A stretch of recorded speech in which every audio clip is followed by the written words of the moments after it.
Ilan Showalter, right? She says that the inscription of the feminine body and female difference in language and text is écriture feminine. Okay, so this particular term or this particular concept, as we know from Showalter, is something which is worth consulting in its totality or in its entirety. So let us understand as we move along. I'll give you examples, or rather I'll cite or quote from different books by different feminist authors, and help in order to understand this particular concept or situate so that you can relate to. Fine. And now when it comes to this particular term, as we know that this is a French term. Okay, so to begin with, écriture or écriture means writing. Okay, and écriture féminine, which means French term. Uh, Basically, this is a French term which means feminine writing. Fine. Écriture feminine is feminine writing, but what is a feminine writing then? Fine. The term was coined by French feminists, okay, and represents a depiction of a kind of an ideal or a kind of a future achievement, okay, which was to be achieved. So the name which is oftenly or most frequently used with this particular term, écriture feminine, is that of Ilan Sixou. And Ilan Sixou is also prescribed in your literature and gender paper, and Ilan Showalter is prescribed in your, I suppose, literary theory and criticism paper. Fine. So you must understand this particular concept so that you can understand the prescribed text. Fine. So as we know that this is related to Ilan Sixou, and but the most interesting part is that feminist author, they themselves have not used this particular term, huh? Or rather they have rarely used this term. That is, they say, but they haven't used it in a fuller sense, or they haven't used it say rarely they have used it. Fine. And so it would be very difficult in order to give a tidy definition or theorization of the term from Sixou, because this was in her article The Laugh of the Medusa, where she has deliberated, or where she has used or coined the word écriture feminine. Okay, so as she writes in one of her best pieces, The Laugh of the Medusa. Okay, so The Laugh of the Medusa, I read from the book The Laugh of the Medusa. What does Ilan Sixou has to say of écriture feminine? Okay, I quote, "It is impossible to define a feminine practice of writing, and this is an impossibility that will remain. For this practice can never be theorized, enclosed, coded, which doesn't mean that it doesn't exist, but it will always surpass the discourse that regulates the phallocentric system. It does and will take place in areas other than those subordinated to philosophico-theoretical domination. It will be conceived of only by subjects who are breakers of automatisms, by peripheral figures that no authority can ever subjugate." So this is what Ilan Sixou has to say of écriture feminine, and there is another writer who sums up the entire idea of écriture feminine, and this is Elizabeth Wright. Okay, so while summing up or while giving the description of what Sixou is claiming in her essay, she says that Elizabeth Wright, okay, she describes, and rather he captures Sixou's sense very well, and this is what she says. Elizabeth Wright, I quote, "Écriture feminine is experimental writing, initially French, whose impulse is to inscribe femininity. It writes that for which there is as yet in phallocentric culture no language, and which has been marginalized, silenced, and repressed in the masculine symbolic order. Its context is the range of feminist moves to produce discursive spaces in and from which feminine difference and desire may be creatively articulated. Okay, so you have just heard two quotes from one by Elaine Sixou from her essay itself, The Laugh of the Medusa, and the other is from from another critic, which is Elizabeth Wright. Okay, so by now you must be able to, or rather you may be able to see that where are we heading. Okay, now it is not that there were no people who have talked about this, or they have not discussed, or rather they have given the impression in their writing. So there were forebearers to Elaine Sixou also. Okay, that is, for instance, we have Virginia Woolf, right? So Virginia Woolf in her essay Women and Fiction, and you will be reading her lectures, which are there in a room of one's own, so you can very well see while reading the essay also, and when the teacher will be discussing, you will be able to relate, or maybe when the laugh of when Elaine Sixou would be discussed in this particular paper, you will be able to relate, right? So when it comes to, say, Women and Fiction, that is the essay by Virginia Woolf, right? So we get this particular notion what Elaine Sixou is propounding, or what she wants to say. Okay, and which this is Women and Fiction, which was first published in 1929. Okay, so what does Woolf say? I quote, "But it is still true that before a woman can write exactly as she wishes to write, she has many difficulties to face. To begin is that technical difficulty, so simple, apparently, in reality, so baffling that the very form of the sentence does not fit her. It is a sentence made by men. It is too loose, too heavy, too pompous for a woman's use."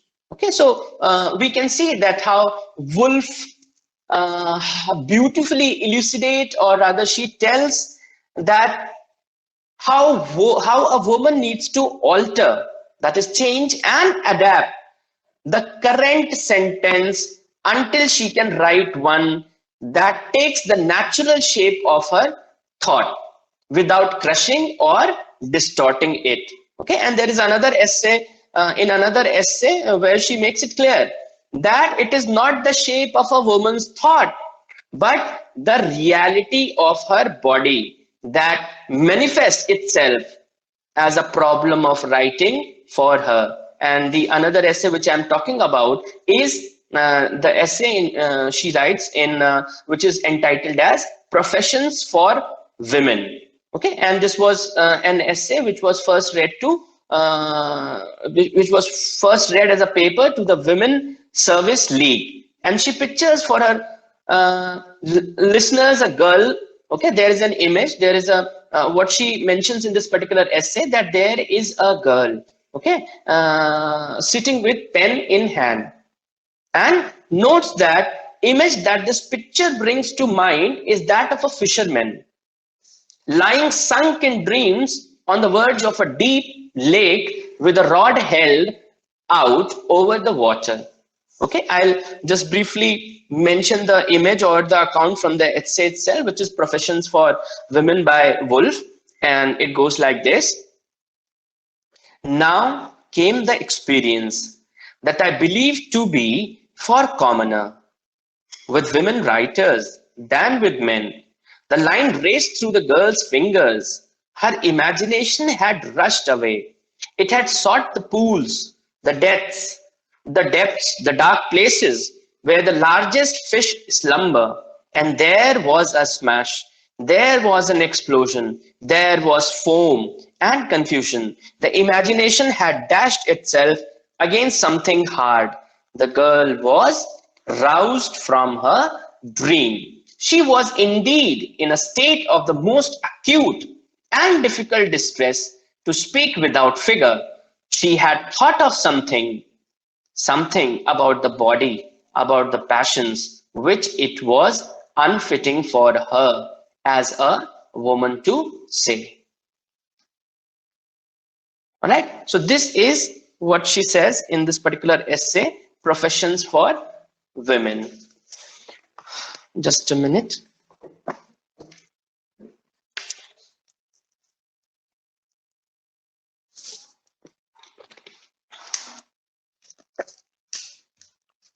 So when you see the most recent accounts when it comes to a creature feminine, okay, now the sense of one's body is very important. Whenever you will listen to various discussions related to feminism, then definitely body will be talked about. Okay, women's body will be talked about, and it may also become, you see, what feminist authors they are discussing, or they are believing that uh, a female body, okay, the body can also be the source of writing. Okay, that is, the new writing should stem from the body. Fine. Now we have a author, Madeleine Gagnon.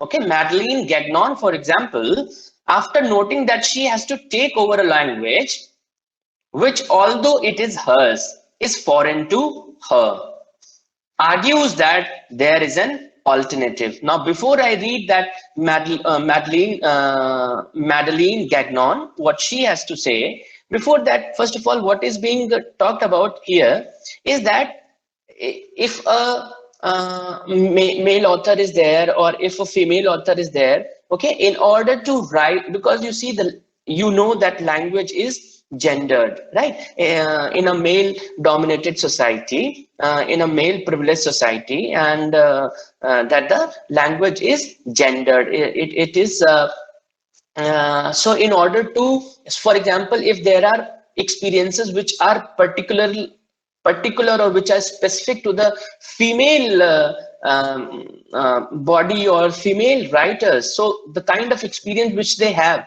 in order to write their experience, it is important that they should have their language. Okay, instead of attempting in a language, what Wolf pointed, that instead of attempting in a language which is alien to you, which is foreign to you, and because what is available is that of a male language, therefore the kind of sentences, the structures, the morphological shape, and the way the language is basically is something, a kind of a unfit for the female experience, because they have not expressed themselves. So if they want to say express in their own writing, in their own words, so one of the things which is suggested, that it should come from their body, in the sense that they should celebrate their body and they should speak their mind. And so there would be a possibility that they may have a language of their own kind of construction of sentences, their own kind of use of, say, vocabulary. It may happen. So that is what Madeleine Gagnon is suggesting, a kind of an alternative, that in order to speak something which is feminine, okay, to speak, it has to be done in a language which is their own and not in an alien or a foreign language. So what is the alternative which is suggested? The alternative which is suggested, I read, all we have to do is let the body flow from the inside. All we have to do is erase, as we did on the slate, whatever may hinder or harm the new forms of writing. We retain whatever fits, whatever suits us. Okay, but this is not that very easy, because it is fine to say, but in order to do this, because what other feminist authors or what other feminist commentators have suggested, that this process you may assume to be very easy, but it is actually not. Okay, so you see, the women's sense of their own bodies may already be saturated with kind of, say, ideologically foreign elements. How can you think that ideology may not have percolated, or it may not have permeated inside? And how do you think that when you talk from inside, and when you talk from your body, and then the kind of writing which will emerge would be particularly feminine in nature, or the language would be will have the vocabulary of what is required, the language or the meta language of female writing, right? So feminist commentators, they say that it is okay, or rather it is fine in terms of theorization as a theory, but as a praxis, or in practice, it is quite difficult to have this. But howsoever difficult it may be, but even then there is a possibility, or there is an alternative which is available, what Madeleine Gagnon suggests. Fine. And because what flows from the inside of the body may thus be more than body alone, right? And then we have another critic whose name is Kadiatu Kene. Okay, Kadiatu Kene described the privileging of the body in the writing of Cixous and Irigaray. So we have Irigaray and we have Hélène Cixous. So when we see French authors, and you will witness this in your essay also, that there is a privileging of body, okay, in the writing when it comes to Cixous or Irigaray, right? So because they consider that if you they consider it to be as a focal point of for a kind of a radical subversion. That is, if they want to change, or if they want to alter, or if they want to adapt, okay, so the focal point where it rests is the body. Okay, so their writing is something which talks about body more, fine. Because as in many ways, and this is considered to be a dangerous move, because for a girl or for a woman to talk about her body, that is something which will definitely throw her into the the standards of the society, that you cannot talk about this, okay, you cannot celebrate your body, right? And that is something which is a kind of a, or rather a dangerous political move also. And she points out, or Kadiatu Kane, she says that this is crucially important to revalorize the female body, okay, because if you want to prevent it from a kind of a vilification, or say, because the kind of vilification for centuries which it has been subjected to, a woman's body, it has been subjected to, right? And it has been practiced through, say, oppressive codes and institutions, okay? So there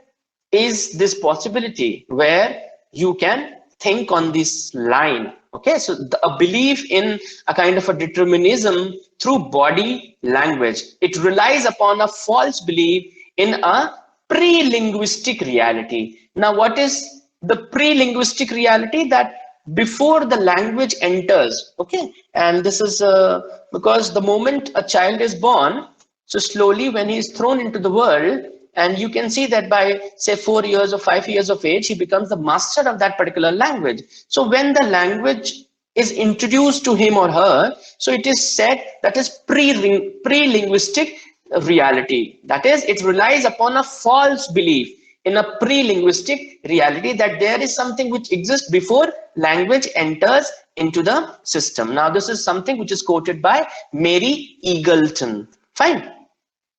So we can also find such similar and forceful objection to this kind of proposal, which is there, that which was done by Madeleine Gagnon, or say Kadiatu Kane, and then other critics are there, or what Cixous has said in her essay. And so that is something. Or what are the objections, or what are the proposals which have been raised so far? That one has to place the body at the center of a search for female identity. Okay, and in the process, when you are doing so, okay, in one of the articles, which is also mentioned in one of the books, which was voiced by Editorial Collective, in book by Questions Feministes, in an article entitled Variations on Common Themes. Okay, so on variations on common themes, it's a long passage. Again, it is by Mary Eagleton. So I'll read the extract and try to relate to this. It's a select, I'm just reading select excerpts from various books so that you can see why are we discussing écriture féminine and what does it mean. All right, so I read from this article, Variations on Common Themes by Mary Eagleton. Fine, which was quoted in Mary Eagleton. And I begin, it goes like this.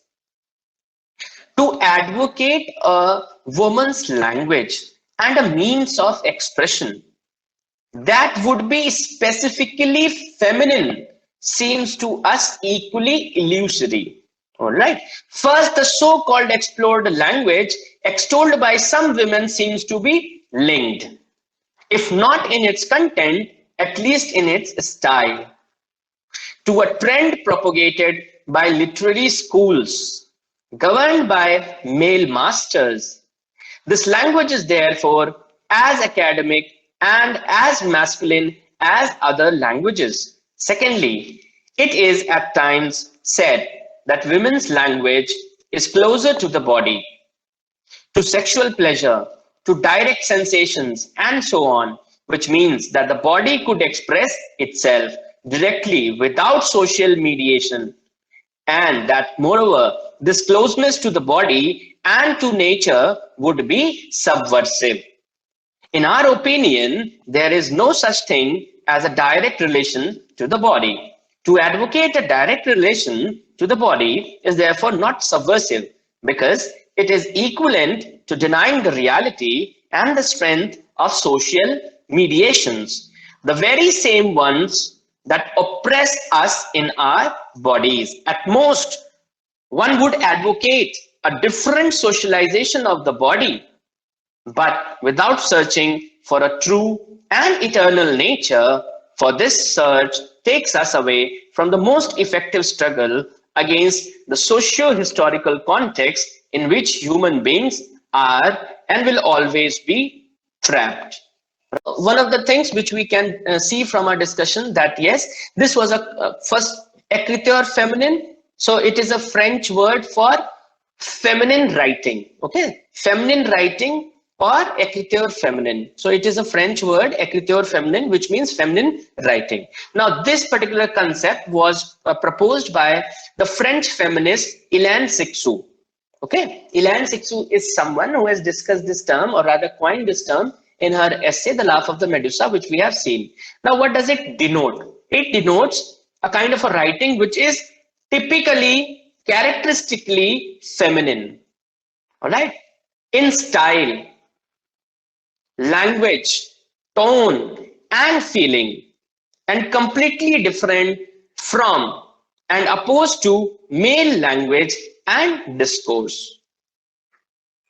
All right, so she says that in The Laugh of the Medusa, which was published in 1976, that this is not to do with the biological determinism. Women often write in a male discourse and men can write in a feminine way. So she cites the source of écriture féminine in the mother and in the mother-child relationship before the child acquires conventional language.